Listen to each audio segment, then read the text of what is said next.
Well, hello everyone, and welcome to this week's episode of the Angel Scrolls Project. I'm your host, Paul James Caiden, and this week I want to talk to you about being in the presence of angels. And this was a kind of a spontaneous subject that came to me just this morning, actually, that I decided I wanted to do the podcast about. Because, once again, as I always say, I feel this is an important conversation, an important topic to really talk about. Because when it comes to a lot of modern religion, it just doesn't measure up or connect with a lot of the things that I see in the scriptures or that I've experienced in my own angel encounter or being in the presence of angels. And, I certainly know that we have to be careful when it comes to personal experiences and visions and visitations and things of that nature. But as I've explained in other shows with my personal angelic encounter, just the amount of unconditional love and bringing me back to faith when I was going to, throw it all away. I was just so tired, of the hypocrisy and the division and the hate and the fear mongering. It just, somewhere around the late 1999, it just really, for some reason, took a heavy toll. And, the year 2000, that started kind of a journey for, a few years there where as far as Christianity and God and Jesus and all that, I was, done. And, it certainly wasn't an easy trek, but I think a worthwhile one that I learned through. And eventually I came back to my faith through my experience, through other little experiences I had in my life that kind of led me back home, so to speak. So when I look at those experiences and I see the hand of God in my life, that, I just feel like I've been so blessed to look back at my life, starting as just a little child and seeing that guidance, that hand of God, where I am today, is just not because I'm such a smart person or that, I got life all figured out or I made all the right moves. And that, not that I'm this uber successful person or anything, because I'm not that either. But I'm in a pretty good place and I have a pretty good life. And the doors that have opened and the things that have happened, I just see that hand of God, that guidance of God, even through the angels. That was just such a blessing. And then when I look at a lot that's happening in religion, it just doesn't match up. The 2 + 2 doesn't equal 4. Something's off. Something is wrong. And I even wrote about that in the new book that I'm working on. There's a chapter called Hope for Us, ? And, I talk about what's happening in the world, how people are so divided, the political division, so many of the problems with religion. There's so much fear-mongering again when it seemed that a lot of religious people and religious organizations were getting away from that. And now they're back to like being super judgmental, fear-mongering. And, I talk about these things in this chapter. And I said, I wrote that, none of these things seem to kind of measure up or equate to what Sarah, my angel, had told me. And, I'm really failing to see the love or the presence of God in a lot of this. And that doesn't make me holier than anybody else. I would never in a billion years claim that. Doesn't make me better than anybody else, wiser than anybody else, more spiritual than anybody else, or anything more or better than anybody else. Because, again, in a million years, I'd never claim, to be better, smarter, holier, more spiritual, or any of that. I have my flaws. I have my issues. I've made my mistakes. I'm a person like everybody else. I didn't always live up to the measure or expectation of that heavenly love in my life. I mean, I saw, an angel, for crying out loud, and I still made a lot of bad decisions. If you read my book, An Angel Came Down, you'll see that even when the angel was there, I would sometimes made bad decisions and said stupid things. Just we're all humans. We're all flawed. But one thing when it comes to God and religion and spirituality is I've always looked for that love and that peace.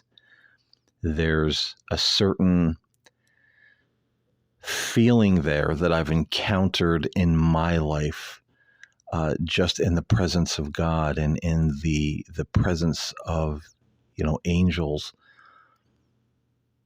that I've talked about before. And I always say that it's hard to explain, but you just know it's the peace and the love and the joy and the bliss of God's Spirit in you and upon you, and you're in the presence of something wonderful, something great.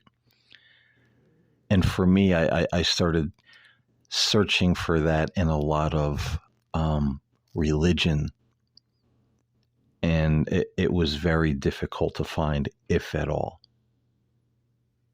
It's like religion has become a club we belong to. Do you believe the right thing? Do you believe what we believe? Because if you don't, you're not saved. If you don't, you're out. If you don't, you have no part with God. Oh, you're worshiping a false Christ. All these different ideas. So it becomes about the rules of the club rather than the love. Maybe we all have some different ideas, but let's figure this out together and love God and one another while we do so. And I found that to be very rare. And, I'm not the only one. I look now and I see some of the old preachers from, back in the, 70s, 80s, the older men and women who have had any level of integrity in their ministry and in their mission. They're experiencing the same thing. They're looking at the world and they're saying, gosh, how much religion has changed, how much Christianity or the church has changed since back in the day. We've thrown out the old tried and true doctrines and teachings that have been around for, hundreds or even thousands of years. And we've substituted and brought in their place, new ideas, whatever we want them to be. This new theology that gets kind of conkywampus, as my grandmother used to say. So again, I'm not the only one. I'm not some prophet or seer or, holy man saying, the world's getting so bad. And I'm like, Moses is going to go in the ark and everybody else is going to be, destroyed. I mean, not at all. There's a lot of people noticing a lot of strange going on. And that's, people who are of the Christian faith and people who, may have, believe in God, but have a different faith. I'm seeing a lot of different people that have experienced God on some level in their lives at some point in their lives, or experienced angels in their lives, having that same thing, looking at the world, looking at religion and church and spirituality and saying, wow, things are getting really, really peculiar. And that brings us to the topic of our podcast this week, in the presence of angels. Myself and a lot of other people throughout the centuries that have experienced angels all seem to have a common thread through those experiences and what they felt, what they thought, what they learned, what they experienced, and how it affected their lives. You know, if we're going back to the very early, apostles and saints, who encountered angels, and then through, even the modern day, throughout the ages and the centuries, that men have encountered these heavenly beings. The first thing you'll always see is that they'll say, well, the angels they're like our brothers and sisters.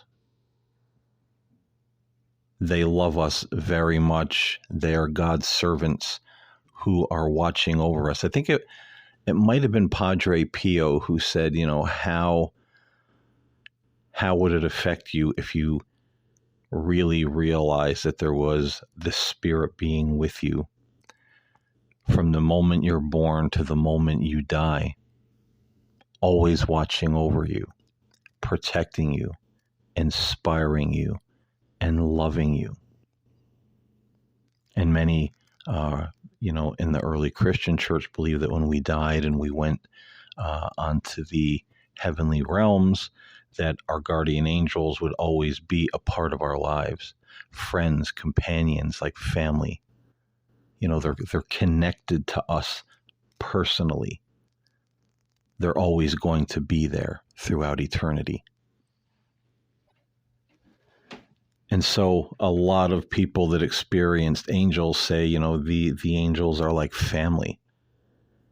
They're like dearly cherished loved ones that you're just so connected to. It's an incredible feeling and an incredible bond, and it's not something that takes away from God. That bond is there because of God.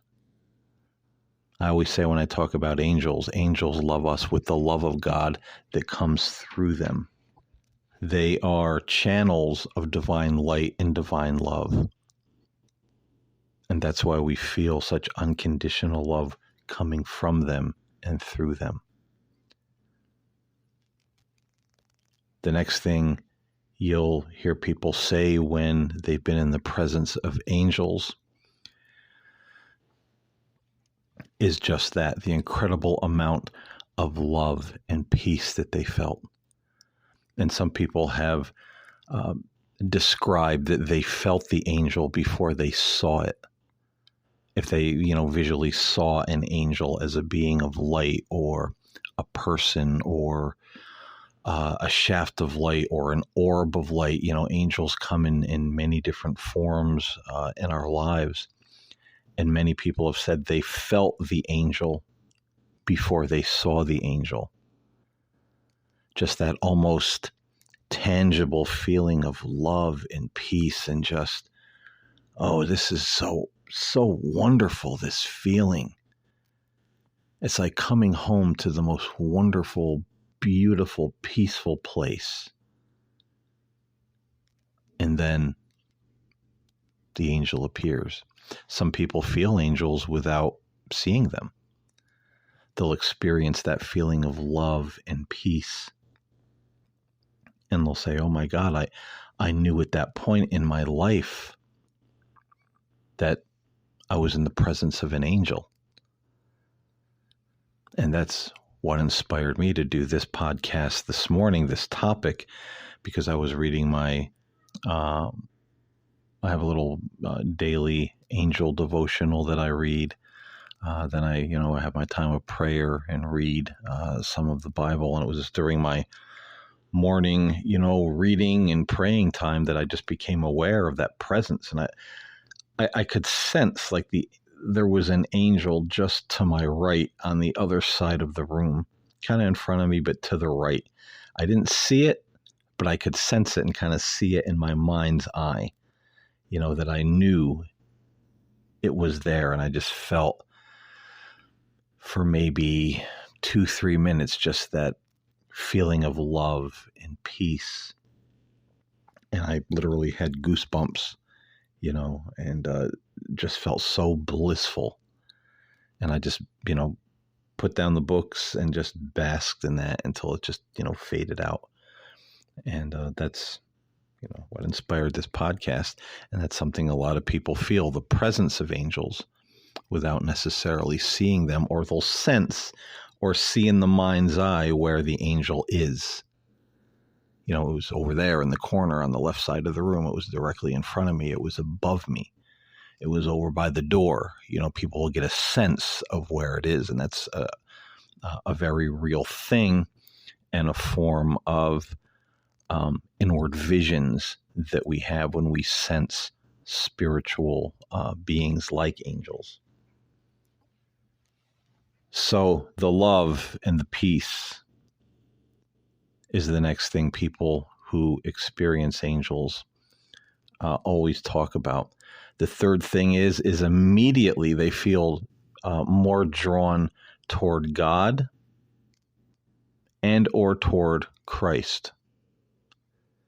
So it's not something that detracts from God, but once that experience is over, whether you see it or feel it and see it,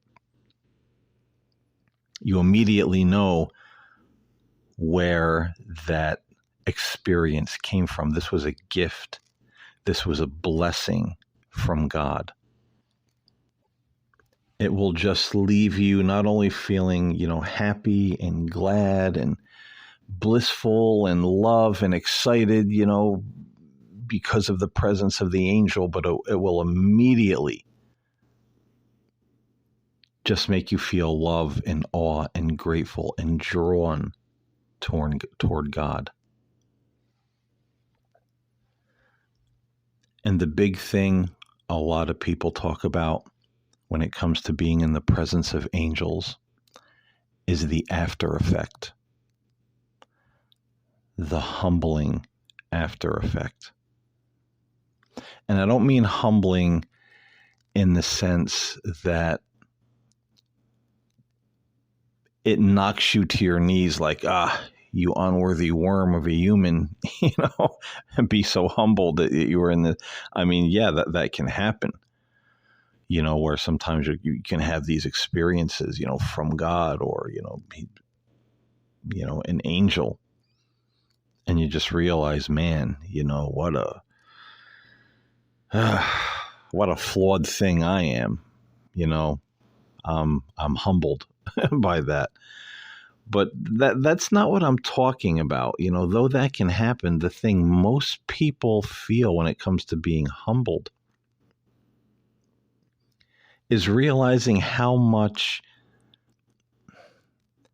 and this is a definition that, that word humble or humbled as an after effect of being in the presence of an angel that has layers of definition. A, you realize how little you actually do know about God. B, how little we as the human race know about God. Well, all of our churches and our doctrines and our this and our that, we don't know anything. We even struggle as human beings to find that kind of love and peace and that presence of God and angels in our religions. So many of them are void of it.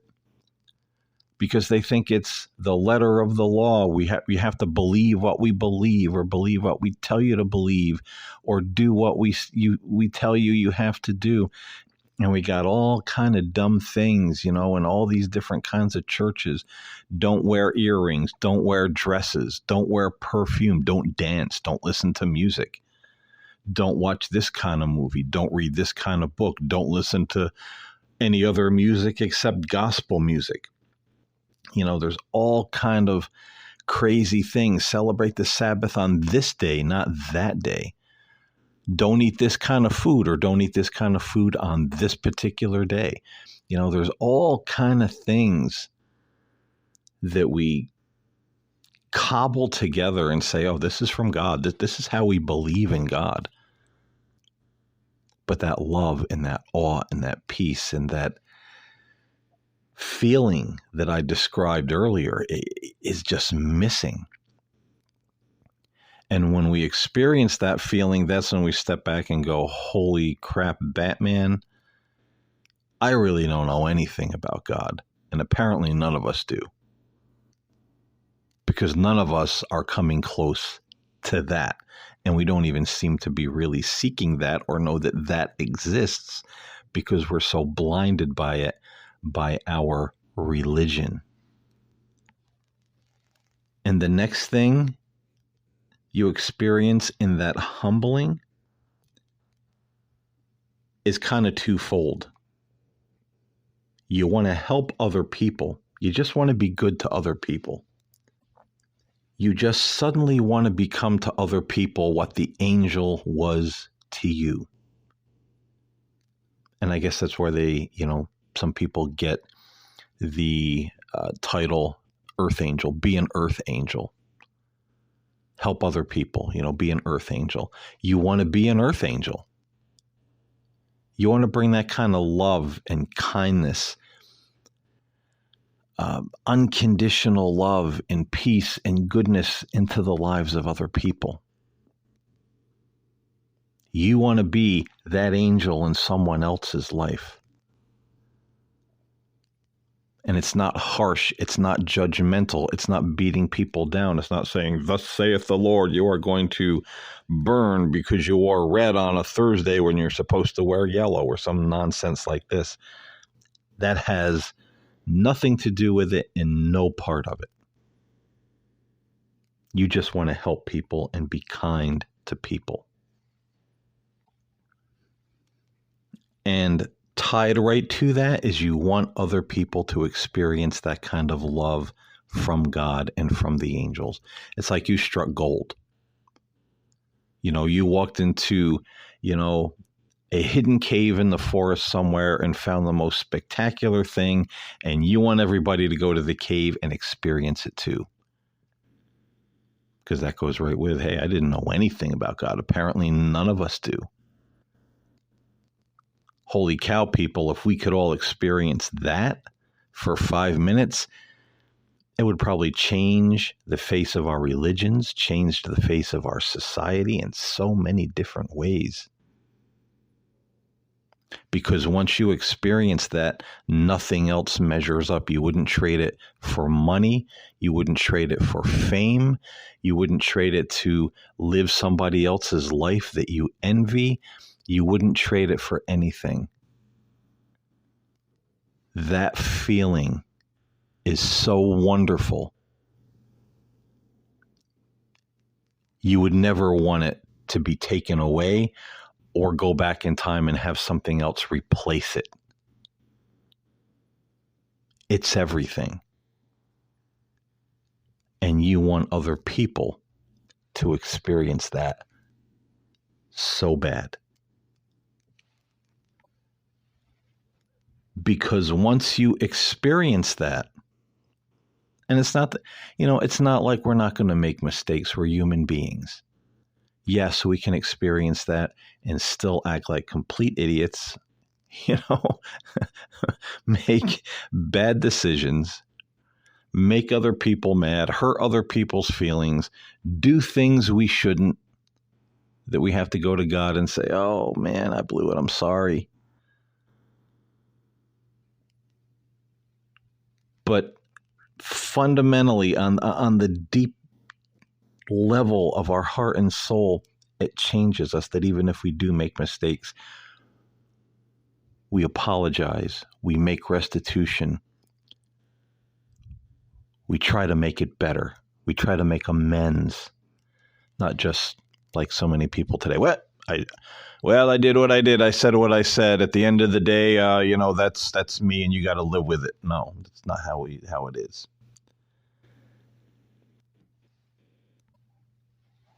So it's not like we're going to not, we're not going to make mistakes, because we will. But we'll do better. And that kind of love, that kind of experience in the presence of angels, and you experience this in the presence of angels if it is a real angelic encounter given and permitted by God. And you want everyone to experience it. Takes away all that selfishness. It would change our religion. And when it comes to things like, end time prophecy, end of the world, those times are going to come. And yes, there are going to be people that no matter how much the love of God they feel in their lives, no matter how many angels they see being in the presence of angels, they're still just going to want to be rotten, greedy, awful people. That's unfortunately prophecy. It's in the Bible. It's in the book of Revelation. There are going to be people who will eventually drive, the world into the time of what we call the apocalypse, the great tribulation, the time of Antichrist. But you're not going to worry about those things. It's not going to be something of dread where you're going around, oh, you better get your house in order. Oh, I see you have a Britney Spears CD. Oh, the devil's going to, you better hope the rapture doesn't come while you got that in the CD player of your car. All of that is done. You're at peace. It's almost like the love of God, that unconditional love of God and of heaven, is your own personal little Noah's Ark. Because no matter what happens, no matter what kind of flood happens on the earth, metaphorically or literally, you're okay. No matter what, you're in the ark of God's love. And so it doesn't become a big, scary thing. And you'll point these things out to other people. Naturally, if, like so many today, are worshiping politicians and political parties. I've talked about that, ad nauseum in my podcasts.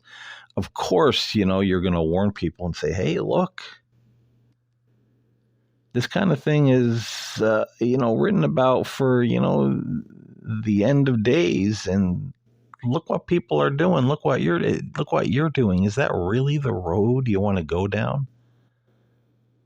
Are you really seeing God there? Or are you really feeling that peace and that love? Or are you just following the crowd because this is what they're telling you to do? This is what religion is telling you to do. This guy, or this whoever, this political party, oh, this is God's party. I don't think either one of them are God's party, and that's kind of a podcast for another day. But the agendas are many, ladies and gentlemen. That's all I'll say about that for right now. But of course, you're going to point these things out to people and say, hey, are you really seeing God there? Is this how God would be? Is this what he'd really be concerned about? Is this how he would act? Would he support somebody who acts like that?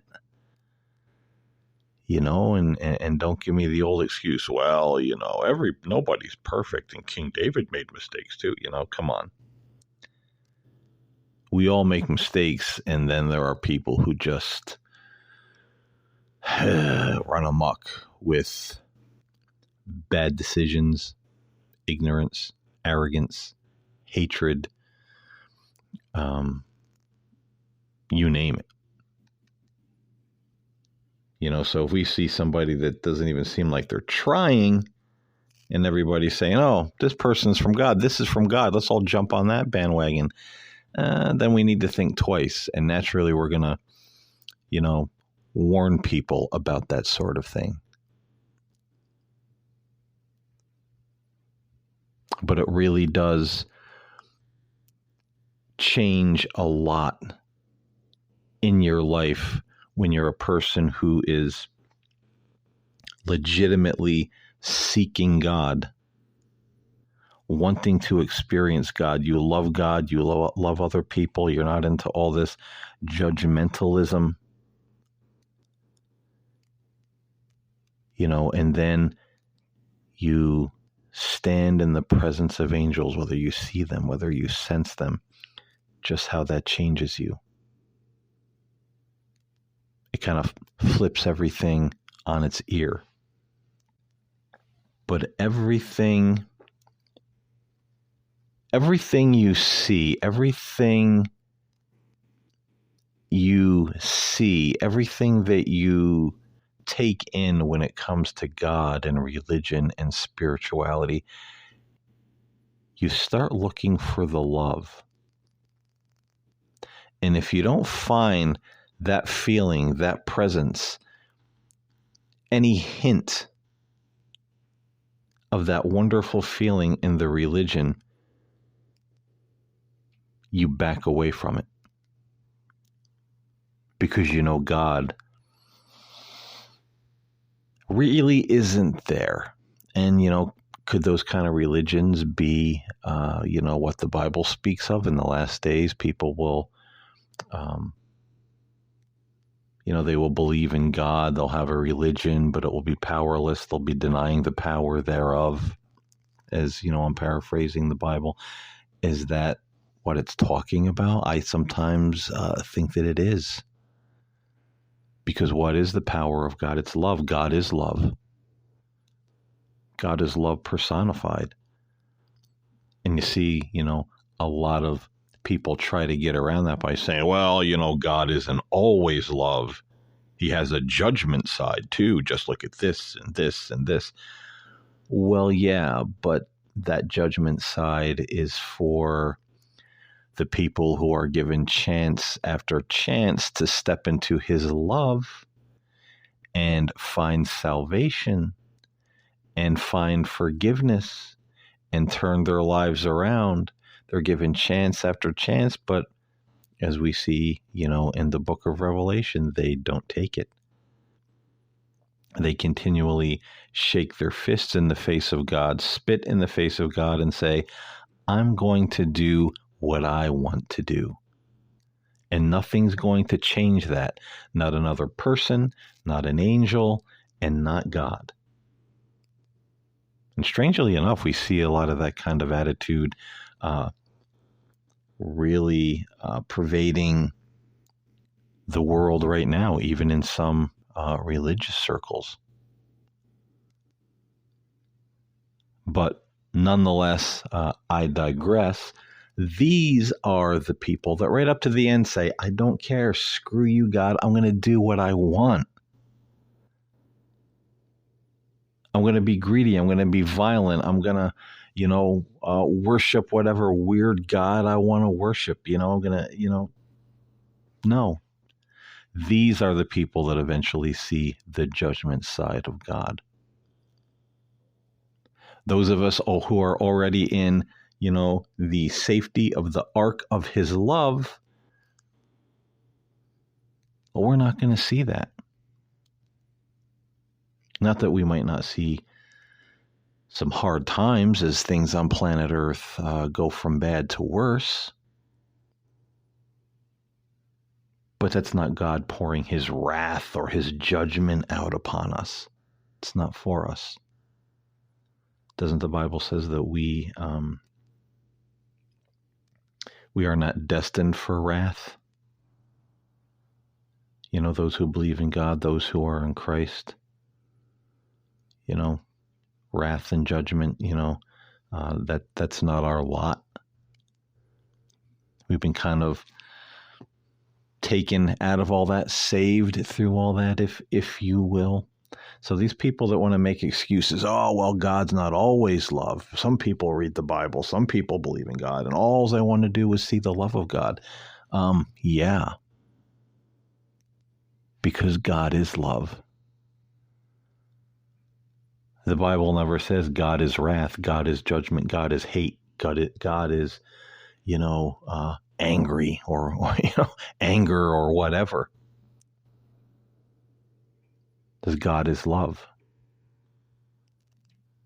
That's who God is. That's what his presence, first and foremost, brings into our lives when we experience it. Or if we're in the presence of angels, that love of God coming through the angels. And so if we're not finding that love, not even in religion, that's why we back away from it. You'll hear people say, I didn't feel God there. I didn't feel the Spirit of God there in that group, in that church with those people. So I just kind of, didn't go back. I didn't get involved. Well, what did they mean by that? They didn't feel the love. They didn't feel the presence. They didn't feel the peace. They know what it feels like, and they didn't feel it there. So that love, when you really experience it in the presence of God or in the presence of angels, it changes you.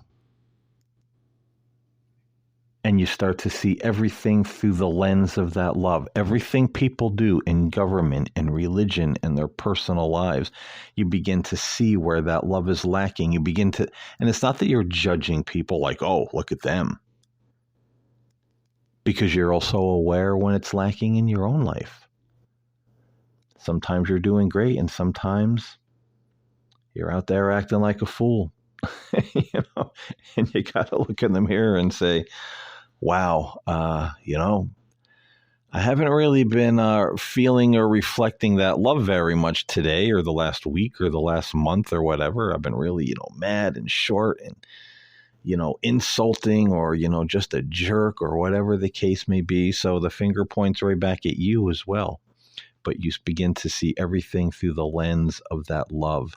And it's that love that always brings us full circle back home to the love of God, back home to a humble, kind, compassionate, fearless, fear-free faith.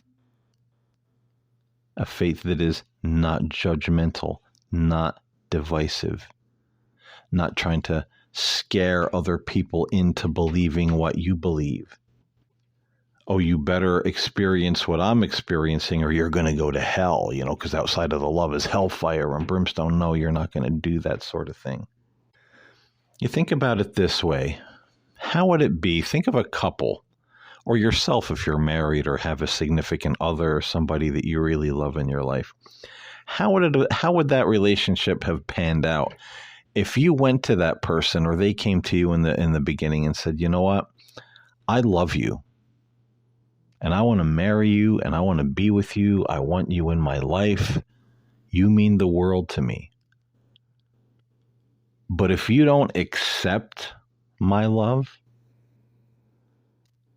there are people I know that are going to abduct you, whisk you away to this terrible place, hold you hostage, and torture you for the rest of your life. And that is what you deserve. That is what you get if you don't accept my love and love me back. How do you think that relationship would have worked out if you tried to scare somebody into loving you or somebody tried to scare or threaten you into loving them? You'd probably think they were a nut and get as far away from them as you possibly could. So what makes anyone ever think that we can scare them into believing God or having faith. That's just ludicrous, if you ask me. So when we experience that love, it changes everything. And it becomes the lens you see everything through. So, folks, I hope you got something out of this podcast this week. And, may I recommend that in your own personal time with God, in your own personal time of prayer and meditation, ask God, say, hey, reveal yourself to me. Show me your love. Show me your goodness.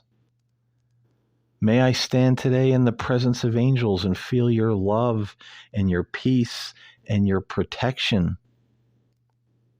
Doesn't the 91st Psalm say he gives his angels charge over you to keep you in all your ways?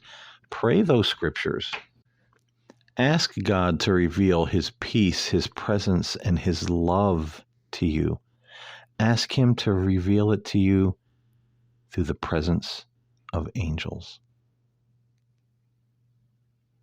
So, folks, thank you so much for listening this week. I always appreciate each and every one of you that take time out of your busy lives and day to listen to my humble show.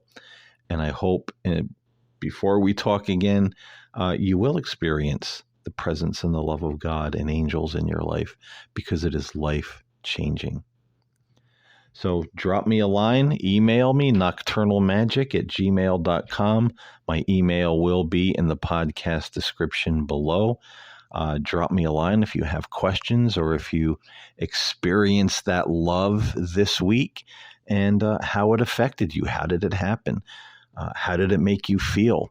How do you feel afterwards that you've experienced, that kind of love in your life? Let me know if it happens this week, next year. I'll certainly be around as long as I'm alive and kicking on God's green earth. You can always let me know and say, hey, remember that show you did? Well, guess what? I'm always very happy to hear when people experience that in their lives. So seek the love and the peace of God. I'll talk to you next week. Until next time, stay in love, stay in the light, and God bless everybody.